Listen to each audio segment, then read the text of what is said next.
Welcome to the Americus podcast. I am John Schroeder, and today I am joined by my friend, Yorka Ralwins, right? Yes, you did it right. Okay, good. Yorka, thank you so much for coming on the podcast. Thank you for having me here. Now, Yorka, I met you when I was first kind of moving in, hadn't even found a house yet. We were kind of walking around downtown, and I was actually looking for a place for this podcast. And I had seen a couple of storefronts that were kind of not being used, and I saw yours. So we walked in, me and my wife, my kids, and you greeted us with a smile. You were actually at a different building that you were in right now, which is really close to it. But we walked in, and you greeted us. You started talking to us. You shared a lot with us about kind of the storefronts and what we're looking for, and even who owned this particular location so that we can contact them. I didn't know who it was. And so you were a really good neighbor to me by helping me find a spot for us.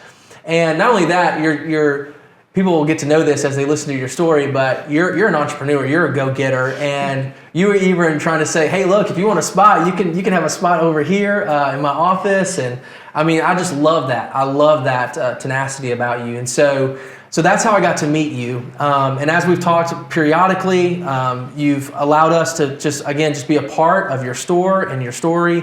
And so I just felt like it'd be really great to have you on the podcast with me to get a chance to hear a little bit more about you.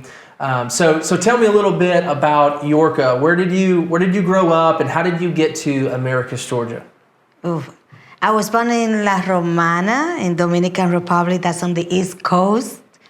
And I came to United States for the first time when I was 14 years old. Okay. So how did you get here? What was that dynamic like? Was that a family move? Was that a... My parents, they came here when I was 3 years old. Okay. So I was raised by my grandparents. And then finally, when they became citizens, they were always legal. They came with visa, so they traveled back and forth to maintain their visa. And when they did the citizenship, then they asked for me, and I came here. Come. Yes. Did not want to be here. Did not want to come. No. Okay. Did not like it. Okay. When I What landed. did you not like about it? Well, they were living in Brooklyn. Okay. And I came in through Kennedy Airport. Okay. And I did not like the buildings. They were ugly for me. They're still ugly.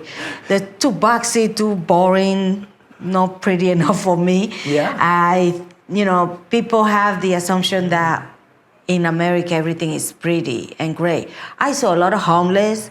I saw dirty streets. Mm-hmm. I saw ugly people. Mm-hmm. Which I thought everybody was pretty. That's the assumption in other countries. Yeah. So for me, it was like, I'm not standing here. Yeah. So you were 14 years old. So what did you do from being a baby to 14? Like, what were you interested in? What were you doing? Were you playing any like sports, education? What did that look like for you? I would just always like different stuff, never one in specific. I became captain of the volleyball team only because I want to be the one doing the uniform. It was all about fashion, not the sport. And I did a lot of events in the school. I just like doing things one after another all my life. Wow. So leaving what you've known for the last 14 years, and moving obviously was a big deal. Leaving a lot of friendships, a lot of just kind of what you've known, culture shock coming in here, like you said, just seeing new things and going, okay, wow, all right. So what did your parents do? My father is a jewelry designer, and he made the mold to, he wasn't the designer. He wasn't working as a designer, but he was creating the mold from the designers. Okay. So he was the one creating the original design of the jewelry. My mother was a forelady. She was the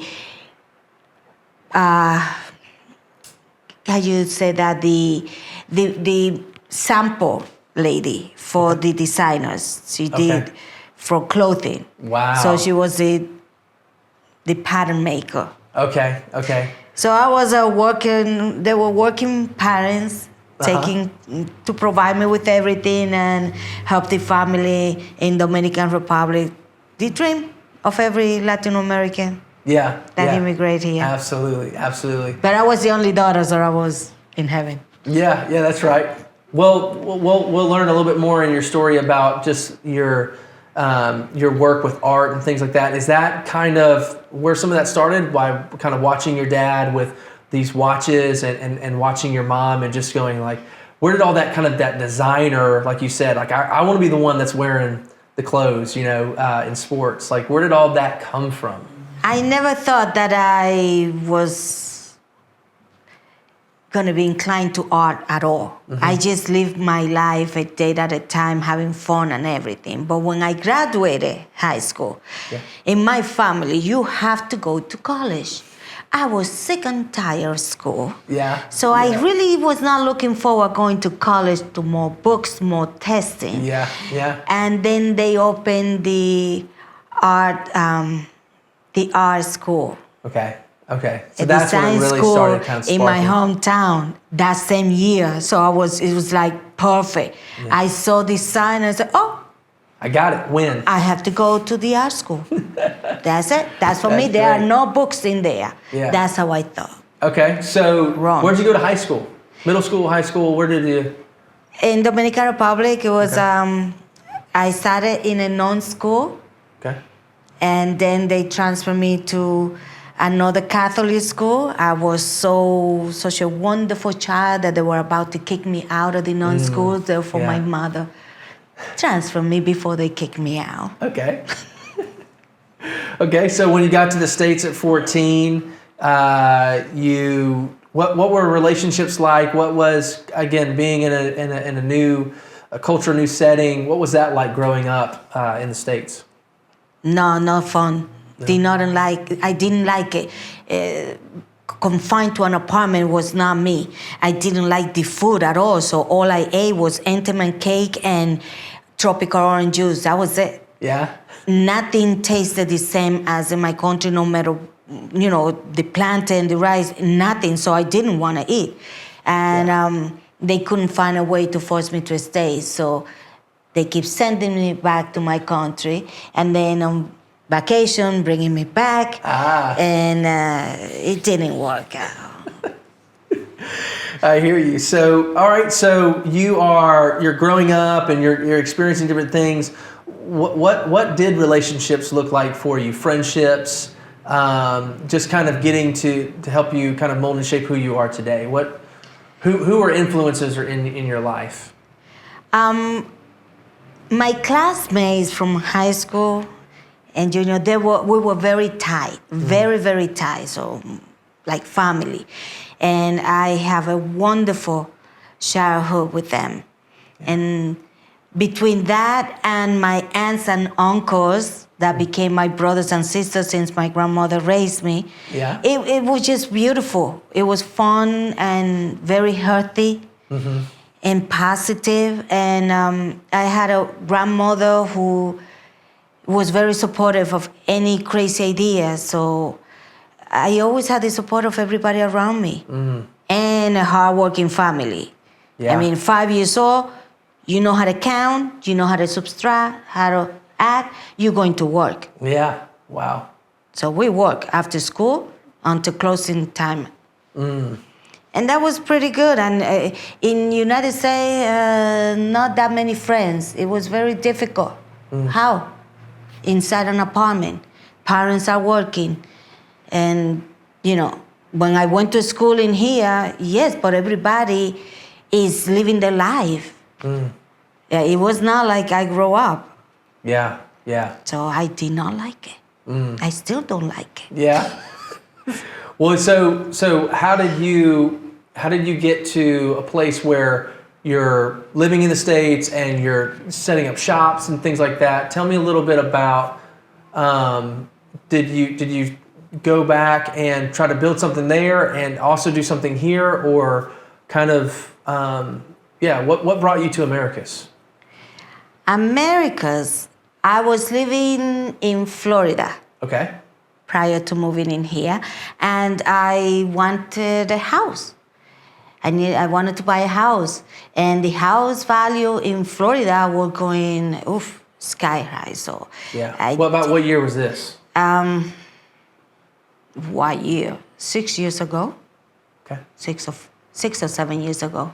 Mm-hmm. And that's when the cost of living was going high in Florida, and I saw that happening. Mm-hmm. And then I just contacted my bank and I said, find me a house. Yeah. Has to be foreclosure, has to be big, needs to have big bedroom, and needs to be far away. I never thought of Elaville. Yeah. That's where they sent me. Okay. To Elaville. It has everything I asked for. Wow. What I didn't check is how far it was from the airport. Mm-hmm. I had no clue. And I have a lot of allergy. Okay. I forgot about the allergy when I saw the house. I just fell in love with it. Mm-hmm. And I do not like bugs. And there is a lot of them in here. Yes. So I find out those things after I move. So I was stuck. I hear you. So what were you doing in Florida at the time when you moved up? I was working in New York. Okay. So you were working in New York, but you were living in Florida. Yes. What were you doing? In New York, I was the director of a medical center. Okay. And since I worked there for like 11 years prior to moving to Florida, I was able to continue running the center from remote. Yeah. You know, so I was going there 2-3 times a month. Mm-hmm. Sometimes for 1 week or 2 weeks, and then the rest in Florida. Okay. So moving in here did not affect that. Yeah. Except the airport was 2.5 hours away. Okay. Did the job want you to move from New York to Florida, or is that something that you wanted to do and your job allowed you to do that? I quit the job when I moved to Florida. Okay, I gotcha. But I guess I was so wonderful. Yeah? They needed me back. Yeah. And I made my conditions, but I go 1 week a month, and then she said, okay, what about 1 week you come, 1 week you go? And we did it like that, and the more comfortable we both got working like that, the less time I spent in New York. Yeah. Well, I would suppose that being in that position requires someone who is diligent, hardworking, straightforward. We got to run this thing. We're trying to take care of people, and everyone has to get to where they need to go. So it seems like that fits you pretty well. Yes, that's pretty much how I am. Yes. So no, that's great. So you moved down to Florida. You find a place. Someone shows you a place in Ellaville. So you move up here. So how do you get from the hospital scene to what you're currently doing now? Well, when I moved to Florida, I went back to art because that's what I major. Okay. Now, did you like Florida? No. No? Okay. No. All right. So you've been to the north. You've been to the south. Yeah. Okay. Yes. No, I did not like Florida. No, food wasn't any better in Florida? No. Okay. No. Not at all. All right. Sorry. Go ahead. No, but it was pretty good. I love Ellaville. Don't get me wrong. I love Ellaville because it allowed me. I went back to art. Mm-hmm. So Ellaville, I'm not getting family visiting me unannounced frequency. So now if they come twice a year, that's good. Yes, it's wonderful. So I have no interruption, and I was living all by myself. Mm-hmm. Not anymore. The house is full now. Okay. So, okay. But how did that happen? How did it go from quiet to full? Quiet to full. Well, my parents used to visit me. Okay. They were living in Dominican Republic still. Okay, so they moved back as well. Well, COVID moved them back. Okay. They were stuck in here when COVID hit, so they haven't been back over there. They had their home. They're dying to go back home. Yeah. So they So they were here, and then my oldest daughter also decided to come. And she came with 3 beauties, my 3 grandchildren, and with the 4th one on the way. So now we have a full house. That sounds like a full house. It is. Wow. At least it's a beautiful full house because I love them. That's right. I love them. Maybe even some creative energy comes from watching them, having to see what they're into, right? I like to have them close to me. Yeah. I do. Yeah. So I also got a chance to meet your husband. His name is David Dice. So how did you and David meet? He was the mayor in Elaville. Okay. And when I moved to Elaville, I opened an art gallery. Okay. And as the mayor, he went to welcome me and see what the business was about. Then he saw it was an art gallery. He talked about his wife at the moment and that she was an artist. Everybody knows her in this area because she did a lot of Bible studies and she drew all the iconic buildings. So he went to introduce me her work and I started representing her. Okay, wow. And that's how, at the moment, she was already going through dementia and he was taking care of her. So that's how we became friends through representing his wife. Okay. So when you get to Elaville, you set up shop, but you also have a shop here in Americus. Now. Okay. So how do you get from Elaville to Americus? Well, here comes Kobe. Have to shut down my gallery. Nobody's thinking about art. Yeah. But I am a workaholic person. It was not fun being inside, so I decided I have to do something, but can't do the art gallery. Yeah. So I decided, okay, so everybody likes shopping. One point or another, we all shop. Yeah. With or without money, we like shopping. Yeah. So I had the crazy idea to open a retail business. And I did it in Americus because there's not enough traffic in Elaville for that. The gallery was okay, but not a retail. Yeah. So I came to downtown looking for a space. Yeah. And that's when I met Charles Crisp and I rented from him. It was quick. Yeah. Like everything I cannot do. Because I don't, when I decide to do something, once I make the first step, I'm determined to do it. So I already knew I wanted to open a gift shop. So it was a matter of where and how much. Yeah, that's right. That's right. Because I knew business was not going to be good. Yeah. We were still on pandemic, but it would give me something to do, keep me sane. And that's what I did.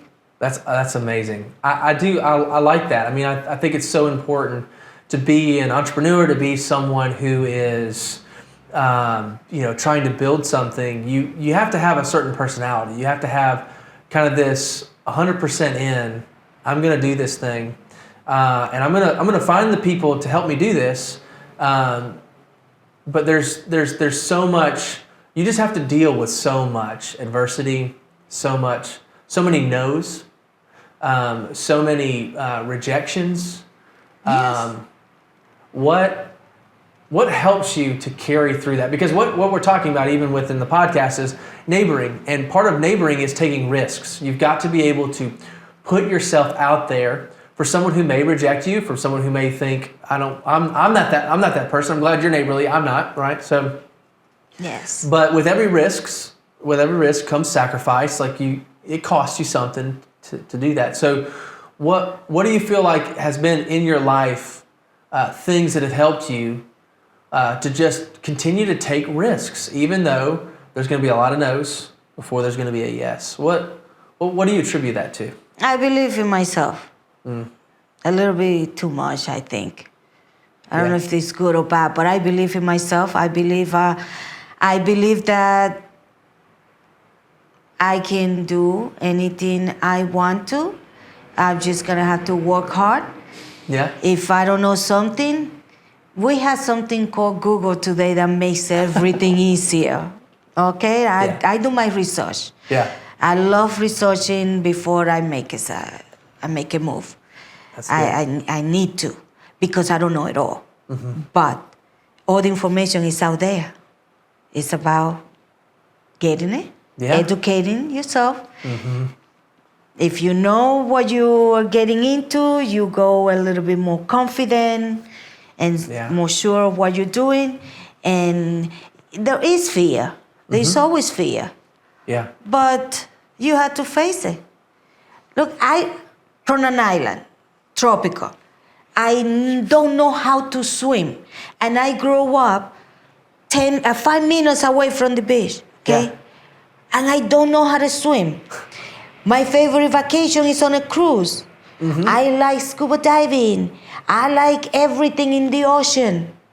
And I do not want to be touched by anything in the ocean, but I still go there. Because I will regret going on vacation, going to the island, and not going in the ocean. Yeah.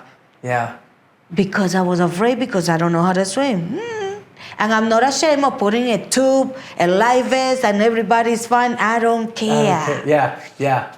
You're getting out there. Yes. That's great. The only thing I won't try is the skydiving? parachute. Yeah, no. Parachuting? You know No. You're like, I know my limitations, and that is the one. Yes, absolutely.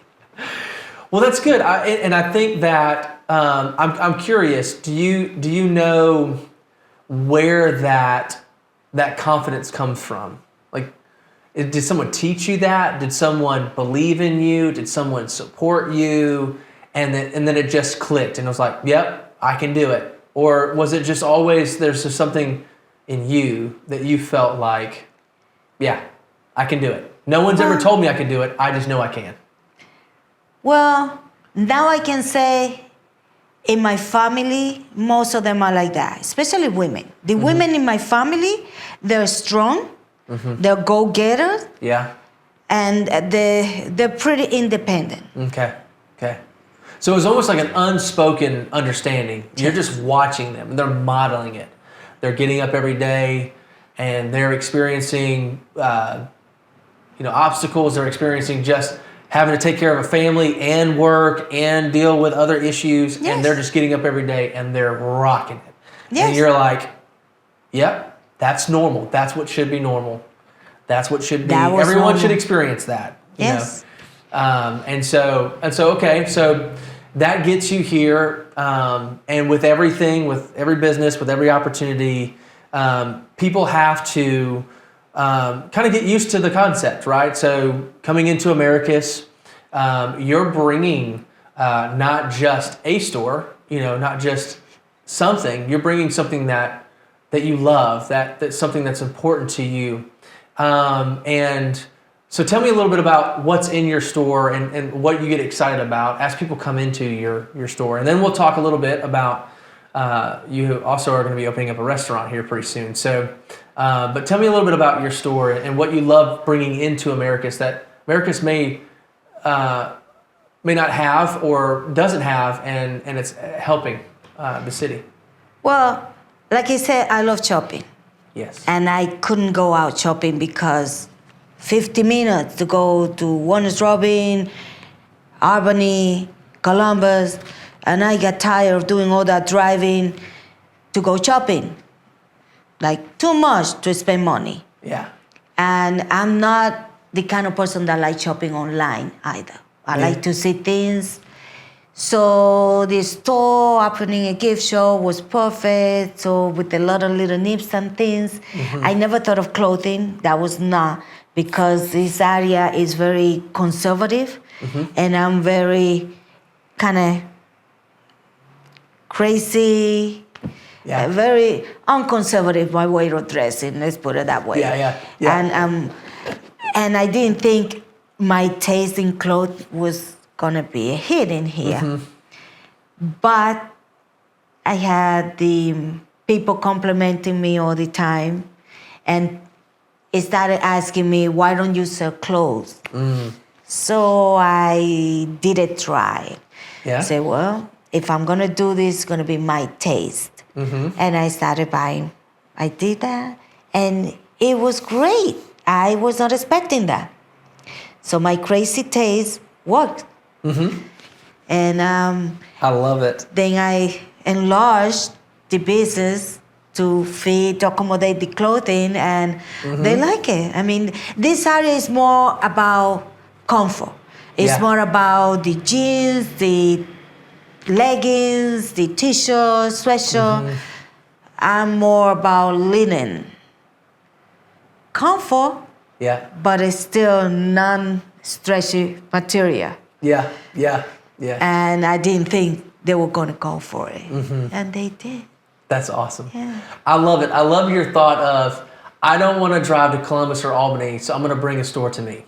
Yes. I love that. Yes. What I love about that is, again, being a part of a small town or small city, when people realize their potential and realize if they work hard and realize that they want to pursue something, that they don't have to just wait around for someone else to do it. They can say, okay, I want to see this happen. Now it's going to take a lot of risk. It's going to take a lot of time. Absolutely. And so you need that. You need that mental capacity to be able to do it. But it's amazing that that's what you're sharing with the city is. It's not just what products you bring, but it's who you are that's bringing to a city that says, wow, look where she is. Look at all the things that she's doing. And I want my child to be like that. I want my daughter to grow up like that. I want to grow up, I want my son to grow up like that and have the tenacity to see there are things that you can do. Especially when if there's 10,000 no's, there's going to be a yes somewhere if you feel confident and you can work through it. And I think that's amazing because what I'm hearing in your story is not just a set of, well, I'm more of a hospital person, I'm more of an art person. What you're saying is I'm a person who feels like if they can do it, they're going to do it. And so give me the challenge. I love challenges. And I love them. I can do it on my own. I can lead myself, but I can also lead groups of people. Yes. And help them. So I think that's really, really, really important, especially, again, in a city that's learning how to thrive. Because small cities, they may want to grow or they may not want to grow, but they can always thrive. And if they're thriving, there's the potential for growth as well. So I think that's really, really important. So tell me a little bit about, so you go from, you're sitting there, you're like, okay, all right, I've got this store set up, and now all of a sudden, I got to fix this food problem in America. Oh, yes. Tell me about this. Yes, because I like to eat out. I don't cook every day. That's not. After a long day of work, I do not want to go home and cook. Yeah. I like to be served. I like to be taken care of. So I get off from work. I want to go sit down and be served and eat good food. Yeah. And go home to watch TV and relax and continue working. Yes. Because I work 24/7. But doing it every day, I get tired. I run out of places where to go. There are more days in the week than restaurant for me to go and have something different every day. So I have to repeat restaurants during the week. And same flavor. Yeah. Same everything. It was driving me crazy. Now I started driving to Warner Robin to eat. And that became another problem. So I'm like, okay, so we need a restaurant in here. Love it. I need a restaurant. I couldn't find where to have breakfast. I have the business here, and it's like, I'm hungry. I want lunch. Where am I going for lunch? The restaurants, they're open for dinner. Then I found out, yes, we have a cafeteria. At the time, they were not open because of COVID. Then they started open, but they were not open when I was hungry. Yeah. I need something when I'm hungry. Love it. Love it. So you've got a place that you're working on right now. Yes. I think it's off of Jackson, right? So it's either Lamar or Forsyth, but it's off of Jackson. It's on Jackson, yes, between Lamar and Forsyth. Okay, and what are some we talked about a little bit of like some benchmarks for that restaurant in order for that to kind of Well, into... a restaurant, I never knew a restaurant would take so long to open. But finally, we're starting to see the light. Yeah. So we finally got a hood on. Yeah. Take forever. But yes, very little. So once, at the moment, as we're speaking, they are putting the fire suppression on the hood, so that will be done between today and tomorrow.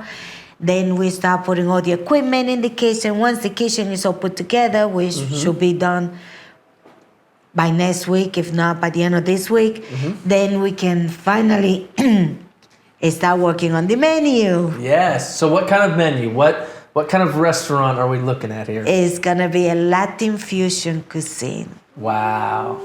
Love it. Not the same menu every day, every week. No. Okay. Any variation. Okay. And you've got cook, you've got people ready to go, geared up. That's exciting. I have the team, the kitchen staff is already. That's exciting. Just waiting. This group is not gonna leave me. Yeah.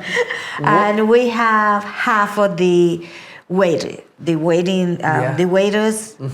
We have half of them. Okay. Not. Do you have a name for the restaurant yet? Yes. Or it's called The Spot. The Spot? Yes. Ooh, okay. I like it. Because that's gonna be the spot. If you go to America, if you go to Americus and you didn't go to this spot, you didn't. You didn't go to Americus. No, you did not. That's the goal of that restaurant. Yeah, that's awesome. Well, I'm looking forward to it. That sounds very exciting. And it's gonna be delicious food with flavor, good meat, healthy food at the same time, without missing on the flavor. I need it. You can find a soup, you can find a salad, you can find a nice breakfast, a lunch, something light, something heavy, lots of meat, because we are in the South. Yeah. So we gotta have meat. Yeah, we like our meat. And we're gonna have a Spain tapas menu also. Okay. Because, sometimes you want to be out but not have a big meal. So get something little. That's great. Well, we're excited. I know my family is excited about coming by and spending some time, or maybe just taking Jill out on a little date. Yes. All the things. So come with the family. It's a family restaurant. That's great. That's with great. a huge bar. I love it. All right. Well, let me ask you this. So that's what's happening right now in the very near future. Let's say you're still here 10 years from now. Right, you're still here, which I love because you're just like, again, I want good food, so I'm gonna bring the food. I love it. It's like what can you not do? Well, you can't jump out of planes, and it's not because you can't; it's because you won't. But in 10 years from now, Americus is thriving. Let's just picture that. Americus is thriving 10 years from now. What does Americus need to start doing? What does Americus need to stop doing? What does Americus need to never stop doing in order to see that picture in your mind? Give me your thoughts on that. Need to stop holding on to little things. Need to embrace new idea, new open mind. Yeah. Yes. There is a saying that says, if it's not broke, why fix it? Yeah, well, but it doesn't, there's nothing that says you cannot embellish that. Yeah. That's a good word. It's not fixing embellish. it. Yeah. But you can embellish it. You can do better than that. Yeah. And it's okay. Not everybody needs to dream big. You can be satisfied with what you have. But don't try to block the other one then. Just keep on what you're doing, but lend a hand to the new one. Yeah. To the young people have newer, fresher ideas. Yeah. They are not ridiculous. They are not absurd. They're just new ideas. Yeah. And the world do evolve. And we have to evolve with it. Yeah, that's good. I mean, it definitely, I mean, when you think about neighboring, you still think about like a city, a community, and everybody has to take a little bit of risk. And when you do that, you're becoming vulnerable, which means that there are some things that you can gain and there's some things that you may lose. But that's a part of being a part of a community is you're all in a sense trying to lose in some way in order to win together in a much larger way. And it's a tough place to be when you feel comfortable, when you feel like you want certain things to maybe stay the same. That risk is a little bit more difficult on your end because you feel like you're losing more. But the great thing is that when everybody wins, then everybody wins, and you're included in that. And I love the fact when we came to Americus, we moved in 3 months ago. And we love what we see, but we love the potential of what could be as well. Yes. And again, it's not that we want necessarily things to change, we just want them to thrive.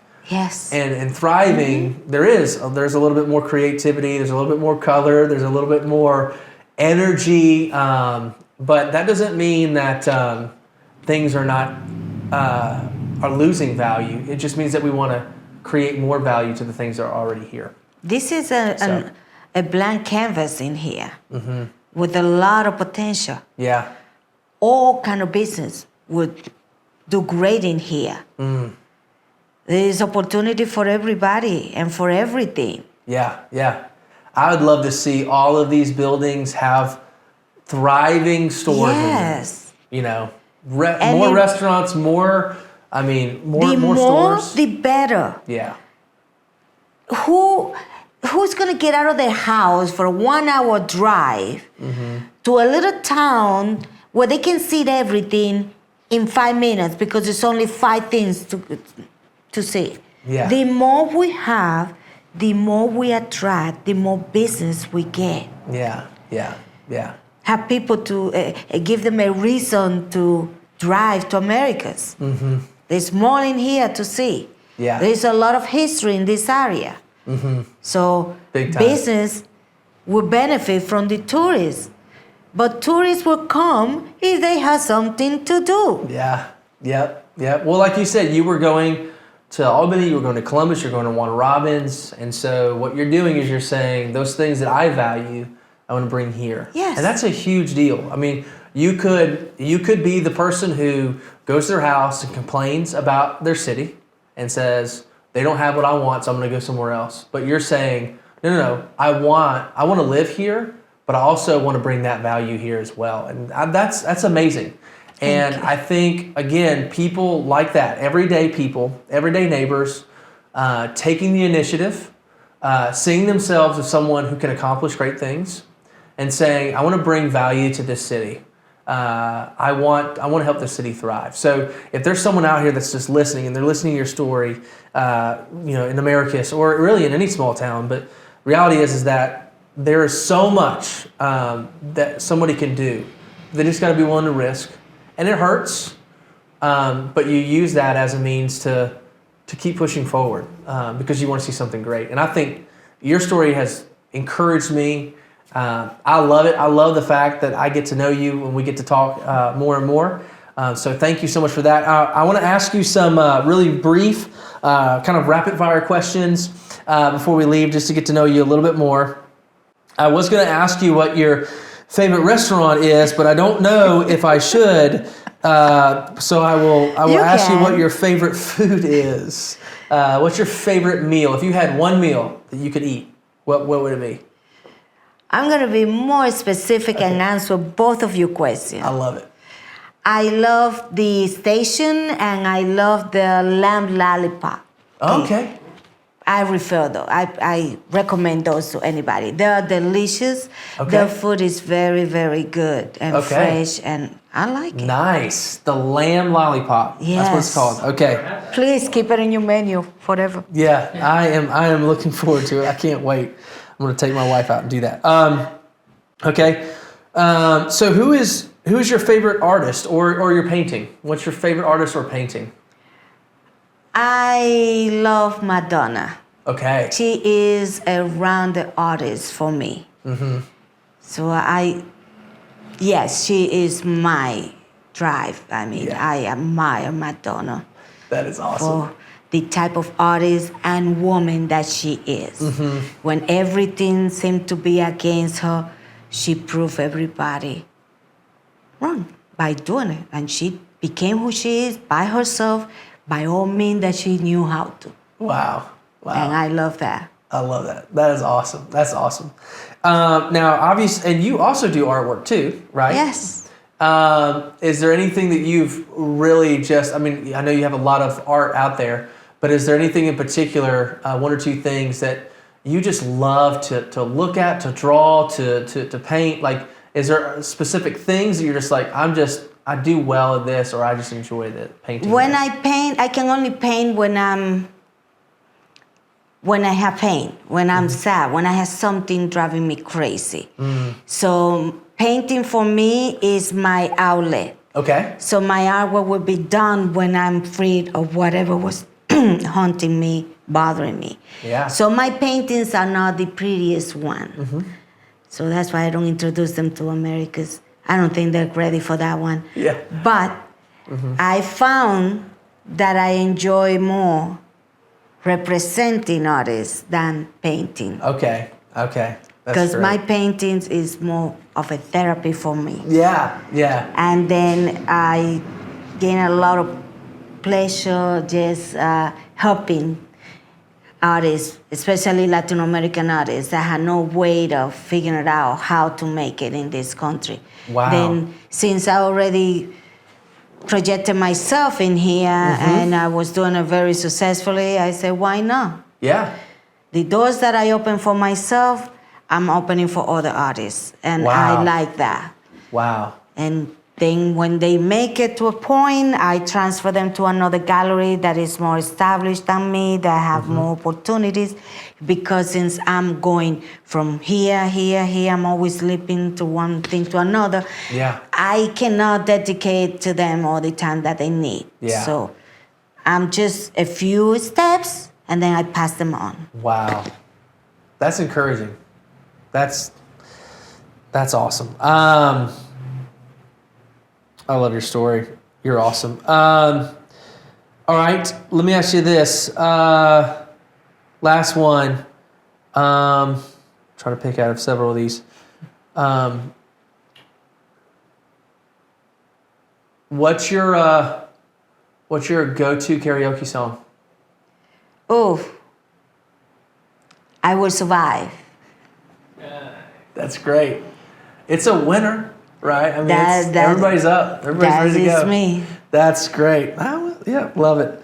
That's great. The great. one I sing every time. I open karaoke with that. Nice. I love it. Nice. Good. All right. Well, thank you so much for coming on the podcast, sharing some of your story, sharing about your store, the upcoming restaurant. We got to do this again. I would love to have you back on the podcast when the restaurant opens, and we could just continue to grow, because I'm still learning what it means to be in Americus, to be a neighbor here, learning how to plug in and just see this city thrive. So, and having people like you being a part of that team is encouraging to me. So just keep doing. Just keep going. Yeah. You don't look sideways. You don't look back. You just look forward. Keep going. They will turn around and follow you and be by your side. Sooner or later. They will have no choice. That's right. That's right. Well, thank you so much for being a part of the podcast. Thank you for having me here. Absolutely.